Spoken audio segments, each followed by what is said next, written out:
Sejam muito bem-vindos ao Mesa de Debates. Aqui quem está falando é o Guilherme e vamos lá começar com a programação da semana, nesse domingo aí de manhã às 8 horas, conversando aqui sobre as lutas da classe trabalhadora, as lutas aí que estão acontecendo no Brasil. E uma luta importante que vai começar amanhã, segunda-feira, vai ser a luta dos professores do Paraná, aonde vai iniciar uma greve contra a política de terceirização do Ratinho Júnior. E para falar um pouco sobre, sobre essa pauta, sobre aí a greve dos professores, convidei aqui o Denner, que iria falar sobre outro tema, mas como a luta dos trabalhadores é mais importante, vamos falar aí das lutas, né? Então, Denner, antes da gente começar, por favor, fale um pouquinho aí de você. Boa tarde, companheiro. Boa tarde às companheiras que vão nos ouvir, nos assistir depois. Eu sou o professor Denner, trabalho a disciplina de filosofia aqui. Sou professor PSS, que é o professor contratado em regime temporário, geralmente o contrato é de 1 ano. Faço parte da direção da APP Sindicato aqui de Francisco Beltrão, no núcleo sindical. Então, já há um tempo que a gente está na luta aí, na resistência contra o governo Beto Richa, agora o governo Ratinho Júnior. Então, nós já faz tempo que nós estamos nessa luta. Claro que as pautas são outras, mas digo para vocês que a luta por terceirizar a escola não é de hoje. Ela já é bem antiga aqui, só que claro que ela vai ganhando outras características, outros caminhos, né, e outras formas, outras maneiras. Mas dessa vez o Ratinho Júnior resolveu não esconder mais, abriu a porteira para assumir isso de vez. Então, nós estamos aí na luta e esperamos conseguir vencer o Ratinho Júnior. Perfeito. Explica um pouco essa política de terceirização das escolas, como que vai funcionar. Bom, assim, primeira coisa, acho que é importante a gente falar um pouquinho sobre o projeto de lei que o governo propôs.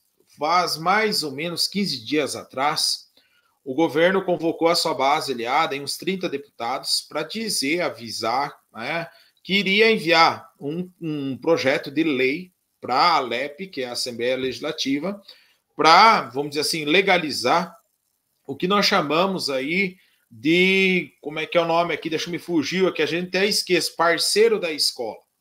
Eu até me estranho, parceiro, eu me lembro de futebol eu me lembro de jogador eu lembro dos parceiros que estão em volta do jogador, e não digo nem todos, mas uma boa parte dessa galera, a gente sabe que fica em volta do jogador porque quer se beneficiar do jogador, né? Então o nome para mim já é conflitante, já é problemático.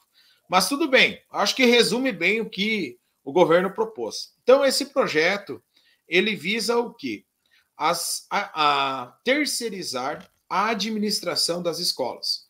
O que seria terceirizar a administração das escolas? A partir de agora, quem, vamos dizer, administra, quem contrata a merenda, quem contrata professor, quem contrata os funcionários, agentes 1 e agentes 2, seria essa empresa terceirizada. Então, ou seja, a parte administrativa fica por conta da empresa.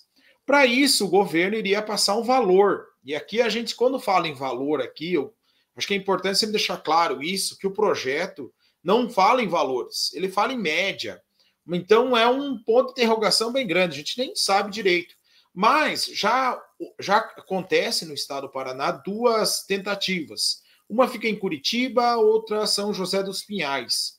E a gente se baseia os valores sempre por essas 2 escolas que já estão rodando esse modelo aí, de essa parceria entre público e privado, que na minha visão não tem nada de público, é privado mesmo, porque aí você está entregando a administração da escola para o setor privado. Então, lá nessas escolas funciona dessa forma. É R$800 por aluno ao mês. Ou seja, R$800 que o público desembolsa e coloca na iniciativa privada por aluno. Claro que esse R$800 vai ter uma variação, por quê? Porque aí dependendo do professor, se o professor for concursado, ele paga 600. Se for, como no meu caso, PSS, ele paga 800, porque quem faz a contratação é a empresa e, portanto, o gasto dela é maior quando ela contrata. Então, é importante deixar claro isso para a gente perceber que é um dinheiro público que será destinado para a iniciativa privada direto, de maneira rápida. E aí demonstra um pouco que esse projeto, qual que é a finalidade dele? Não é a qualidade de ensino, mas é jogar para o privado recursos dos nossos impostos. Faz muito tempo, aí o Ratinho Júnior até aumentou o imposto para nós aqui, era 19% ICMS, agora foi para 19,5%, ou seja, aumentou 0,5%, e a luz, que era 17%, o imposto foi para 18%. Então, veja, faz pouco tempo que aumentou, porque disse que não tinha dinheiro, que precisava aumentar. E aí, de repente, aparece com esse projeto que destina recurso para a iniciativa privada, dizendo que não tem dinheiro. Por mais que ele alegue por aí que não há aumento de recursos e assim por diante, mas a gente sabe que nesses outros modelos, nessas duas outras escolas, os recursos estão sendo destinados. Estão destinados e fortemente. E aí anda prometendo várias coisas, nutricionista, está prometendo que esses colégios, né, terão uniforme. Então tem várias tentativas para dizer, olha, aqui, esse aqui é bom porque tem isso. Como se as outras não tivessem direito, né, de ter isso. Então, resumindo, seria isso. Lembrando também que haverá uma consulta, né, consulta após a aprovação do projeto na LEP, se for, porque nós estamos na luta. Então, será feita uma consulta pública nas escolas que foram escolhidas. O governo já escolheu 200 escolas, já tem uma lista bem certinha de 200 escolas que passarão por esse processo de escolha. Certo. Oder, quando a gente fala de terceirização e, consequentemente, não deixa de ser um projeto aí de privatização, né, sempre corre o risco aí, né, das mensalidades, de ter mensalidade em escolas, né, o professor concursado está ameaçado, né? Você acha que isso é uma porta para coisas piores acontecerem aí no Paraná? Olha, não está escrito, não está dito em lugar nenhum. Tem muita, porque assim, vou dizer bem sincero contigo.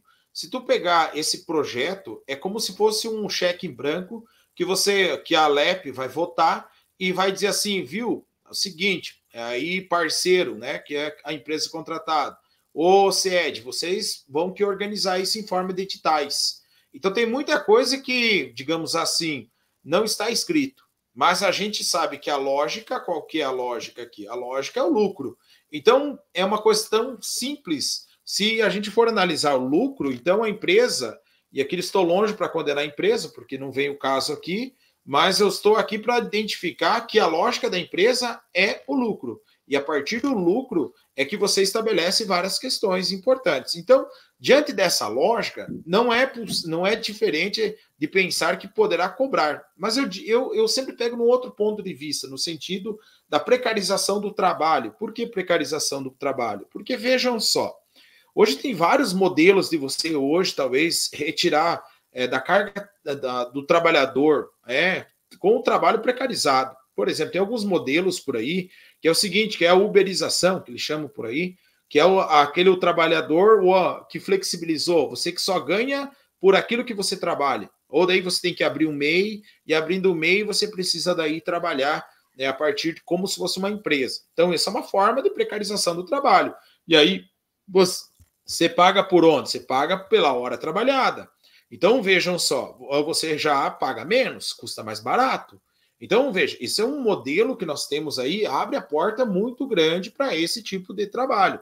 CLT, que é o que eles estão falando aqui em CLT, mas se tu olhar no projeto de lei, não tem nada sobre isso, porque a responsabilidade é da empresa, e quem define isso é a empresa.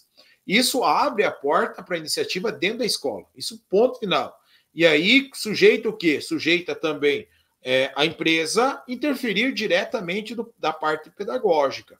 Então, por mais que o governo negue, jure, pelo amor de Deus, que não é assim, porque qual que é a tática hoje? A tática aqui é o seguinte, a parte pedagógica é uma coisa e a parte administrativa é outra. Uma coisa não tem nada a ver com a outra. Vai dar facilidade para o diretor trabalhar melhor, se preocupar só com a parte pedagógica. Esse é o discurso pronto que o governo está fazendo aqui com a sociedade do Paraná, para dizer que uma coisa não tem nada a ver com a outra e que não vai interferir em nada.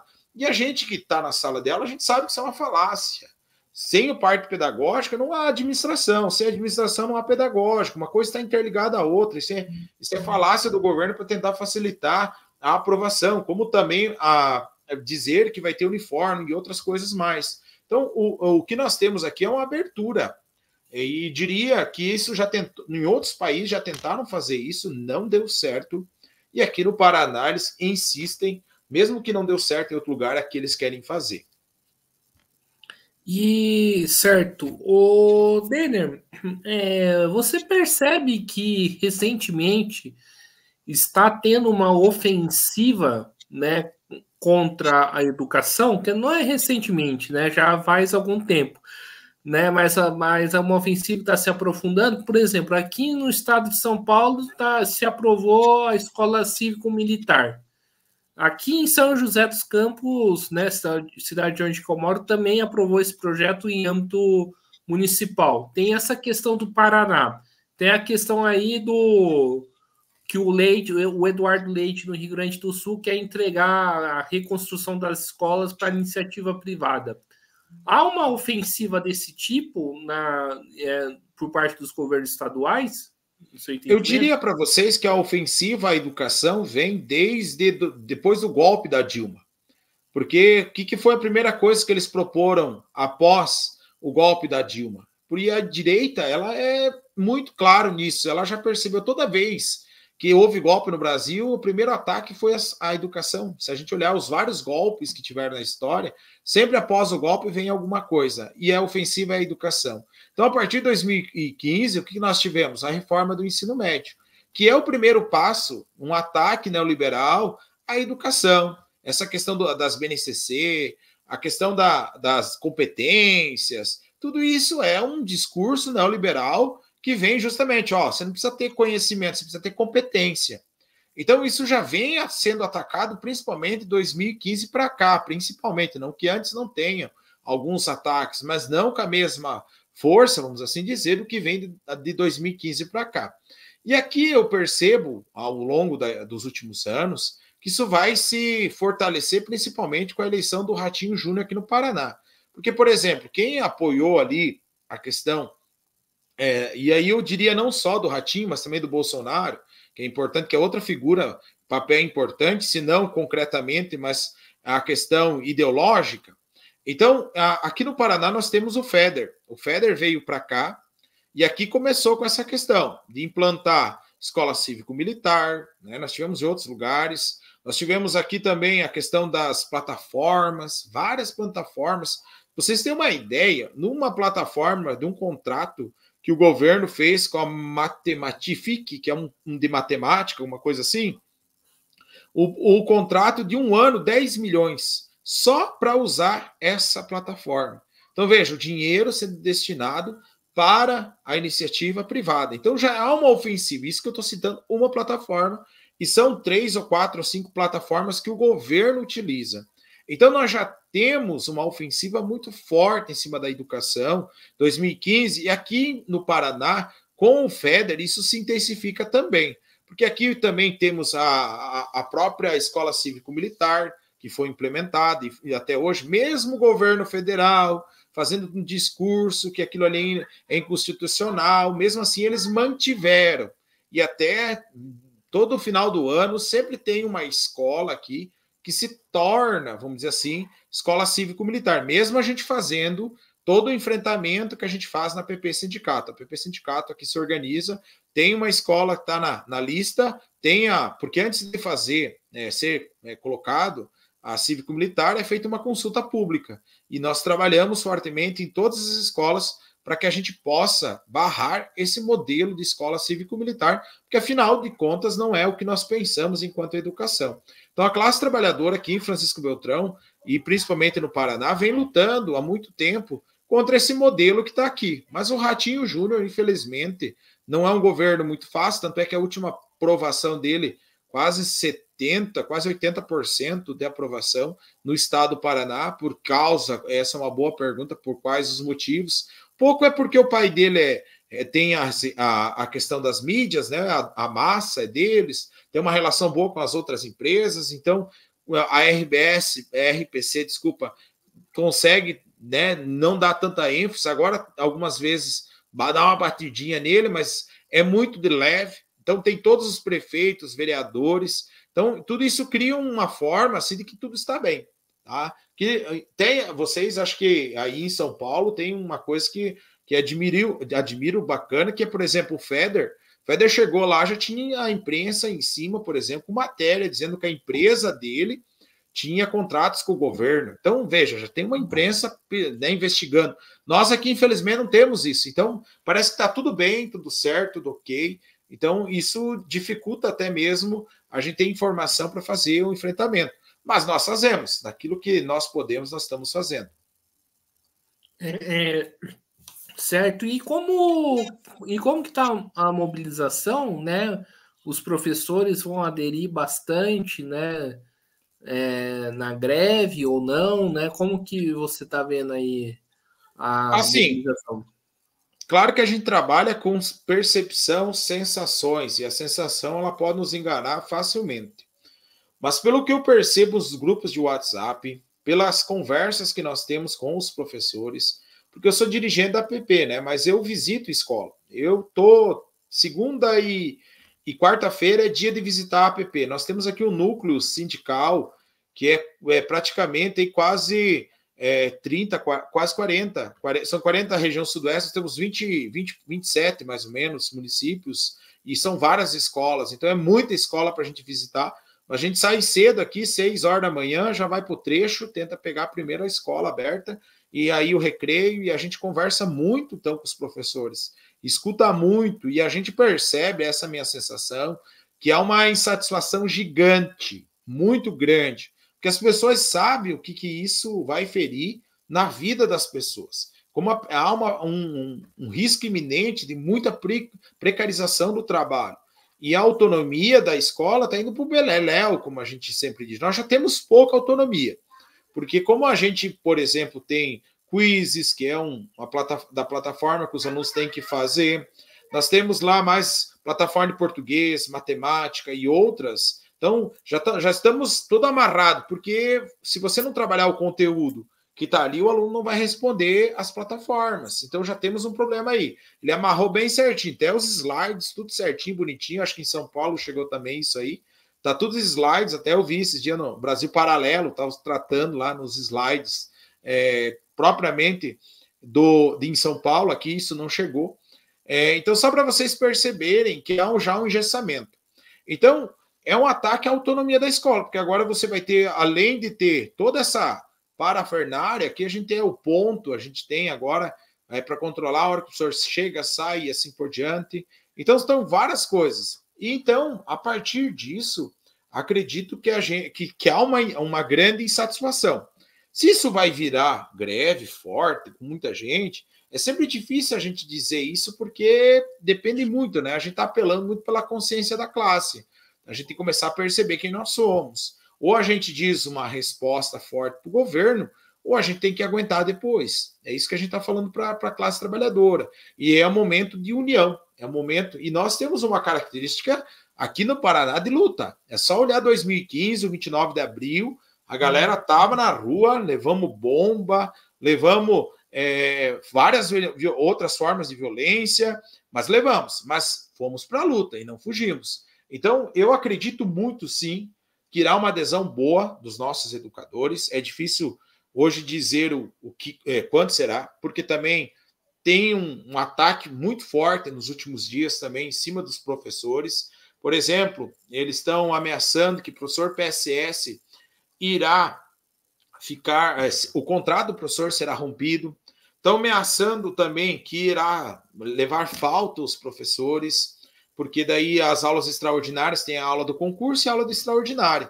E aí, o que o governo faz aqui? Ele faz uma lista lá, pontuação, e se você leva falta, você já vai cair na pontuação das aulas extraordinárias. Isso implica o quê para os professores? Implica que depois, Pode ser que você não consiga aula no mesmo colégio, daí você tem que ficar andando de colégio em colégio, porque a tua classificação nas aulas extraordinárias não é boa. Então, veja, está ameaçando isso. Ameaçou também, está chamando os alunos para a sala de aula, dizendo, por exemplo, que eles vão lá assistir, vai ter aula no YouTube, e eles assistirem no Educatron, que nós chamamos aqui, vão lá assistir aula, que aí os professores não vão precisar repor para vocês, para contar. Então, são várias tentativas assim de botar medo nos professores para não ir para a luta. Mas nós estamos batendo em cima disso. Nós estamos convictos que nós vamos sim conseguir um grande número e nós vamos para a luta. E eu acho que vai ser muito bacana. Certo. Eu estava acompanhando a página do Instagram da APP, né? O Ministério Público do Trabalho tem uma atenção favorável a vocês, pelo direito de greve. Gostaria aí que você falasse. Isso, nós acionamos o Ministério Público do Trabalho e eles deram uma chamada, né? Sim, claro que está muito naquele sentido de dizer, ó, parem de assediar, né? São práticas antissindicais que a gente chama, então parem com isso, né? Mas mesmo assim a coisa me parece que não parou, porque hoje nós tivemos até um chefe de núcleo aqui, eu não consegui assistir a fala dele, mas muita gente começa a mandar mensagem para a gente, né? Que quer saber como é que a gente vai responder essas coisas. E me parece que o que me falaram muito, assim, esses meus colegas que mandavam as mensagens, é que ele estava ameaçando lá, dizendo que ia levar falta, que os professores iam levar falta também, nesse sentido, né? Então, mesmo assim, continua as ameaças. Mas é o que eu digo para os companheiros, ou a gente luta agora, ou a gente vai ficar, vamos ter que se ajoelhar no governo, né? Porque aqui é o avanço da privatização da escola. E acho que é sempre importante, porque a gente tem o costume, quando a gente fala em privatização, a gente fala no sentido de quê? No sentido que tu foi lá, comprou e é meu agora, né? No sentido de que eu paguei por isso, né? E nesse caso, ele não há um pagamento. É o governo que paga para a empresa. Ou seja, é o governo que vai usar os nossos impostos. Mas é privatização por quê? Porque agora os interesses da empresa é que vão estar na escola pública. Então, privatização está nesse sentido, de que agora quem determina a escola, porque como a gente sempre diz, e eu digo para os meus colegas, que a escola ela é uma unidade entre pedagógico, família e também a parte administrativa. Então, elas têm que caminhar juntas. Quando você traz a iniciativa para dentro da escola, a lógica da privada toma conta. Tem muita coisa pedagógica que você não faz sem a organização, sem a parte de gestão. Então, é vender uma lógica que não existe e de gente que diz que entende de educação. Mas, infelizmente, nós aqui, ultimamente, o que nós estamos tendo? Nós estamos tendo muito mais gente que está dentro do ar-condicionado, lá em Paredes, aplicando uma lógica neoliberal, economicista, que pensa apenas no lucro, e beneficiar o capital, beneficiar os ricos, porque aí está cheio de gente dona da escola interessadíssima. Imagine, eu não preciso construir a escola está lá, está tudo construída, já a comunidade já construiu, eu simplesmente tenho que administrar, isso é dinheiro puro. A única coisa que eu tenho que contratar é comida, contratar os funcionários, né, professores e agentes 1 e 2, e ponto. Certo. Sobre a questão, né, do assédio, né, que você está relatando, qual que é a orientação que a APP tem para o professor? Bom, primeira coisa, a gente fez um vídeo ali esclarecedor, tentando esclarecer para os nossos educadores, agentes 1 e 2, e professores e professoras, que isso é ilegal, né? Isso é antissindical e que existe leis que garantem o nosso direito de greve, né? A lei, até me fugiu a própria lei aqui, que é 7.783, de 89, se eu não estou enganado, ela dá direito à greve, ela garante o direito da greve, e ao mesmo tempo que, além de garantir o direito de greve, ela coloca lá que o trabalhador, durante a greve, não pode ser substituído. Então, veja, quando o governo faz essa ação, ele está indo contra a lei de 89, não é nem de hoje. Então, só para vocês perceberem, as nossas ações são essas. Nós iremos defender qualquer trabalhador que irá ser punido de alguma forma pelo Estado. Então, nós estamos colocando toda a nossa equipe jurídica para fazer isso. Claro que agora a gente não tem muito o que fazer porque a greve não começou ainda. Então, a gente só pode fazer alguma coisa após a ação, após o governo implementar aquilo que está prometendo. Então, por isso que nesse momento o que nós estamos fazendo é isso, é conversando com a categoria, dizendo que tem direito, é fazer com que o trabalhador perceba que se o governo também está dessa forma, está fazendo, porque o nosso movimento é forte. O governo não iria fazer todo um movimento assim, tanto midiático, porque a propaganda está muito bem feita e a gente tem que elogiar esses governos, porque se a gente não tem essa capacidade de elogiar, vamos dizer assim, aquilo que ele é bom, a gente também não tem, a gente não consegue se refazer também, a gente precisa aprender a copiar com eles também, o que eles fazem de bom, mas claro que aqui não no sentido negativo como eles fazem, mas usar aquilo que eles são bons para a gente levar aquilo que a gente defende, e isso é uma coisa que a esquerda precisa aprender a fazer, porque a direita ela é muito boa nas redes sociais, em propaganda, e nós precisamos aprender também a fazer isso. E vamos aí para a última pergunta, o Denner. Como que está o apoio entre os alunos, né? Porque eu vi, né, nos vídeos aí da APP que teve bastante manifestação puxada por alunos, né?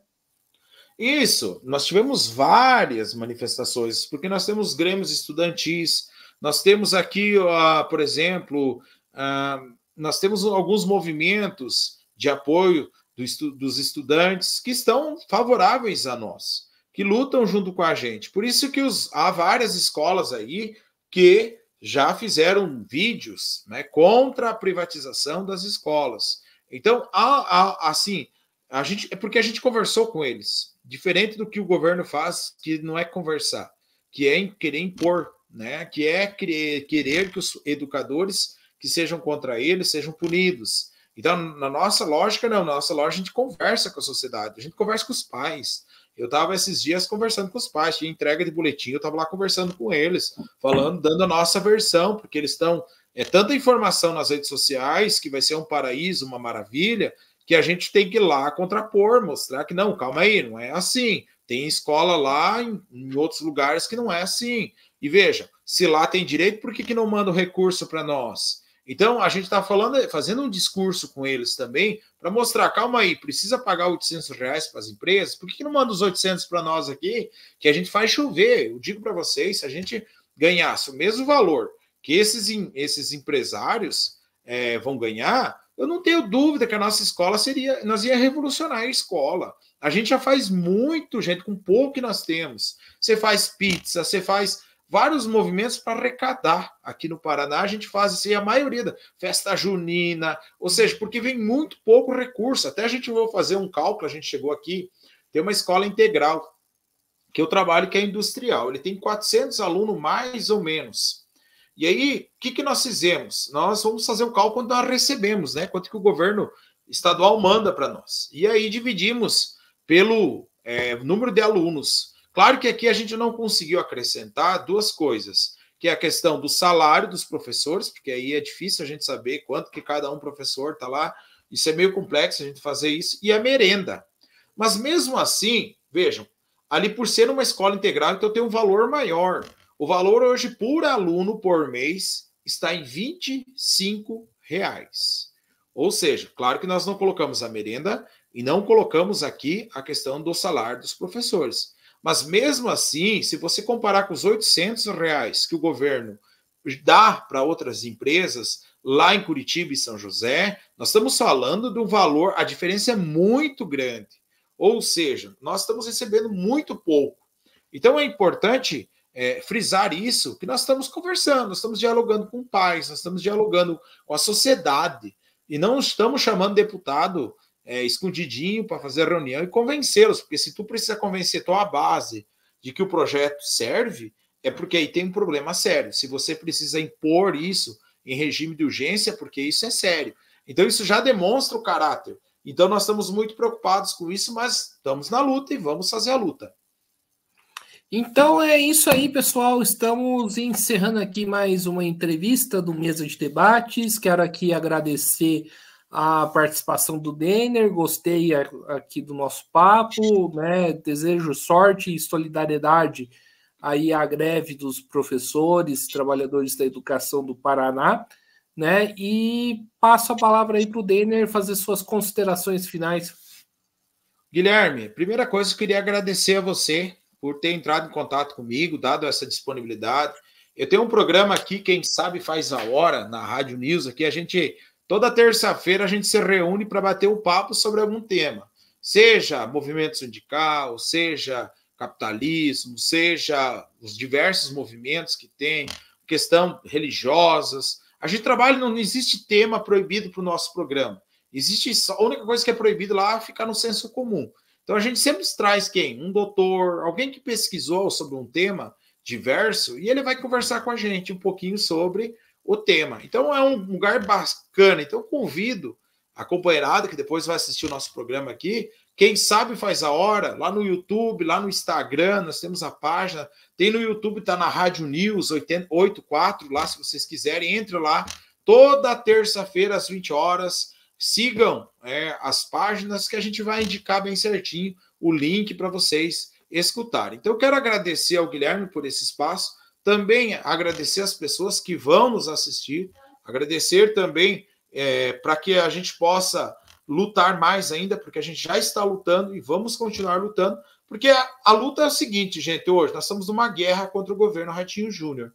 E quando a gente fala em guerra, a gente não fala só de uma batalha, a gente fala de várias. E nós estamos travando só a primeira batalha, que é a batalha para não deixar aprovar o projeto que vai instituir o tal dos parceiros da escola. Mas depois teremos outras batalhas, serão nas escolas, caso nós perdemos, né? Porque na batalha funciona assim, a gente pode perder, mas na nossa luta vai continuar nas escolas aonde, por acaso, forem escolhidas pelo governo pela votação, por passar por regime de votação.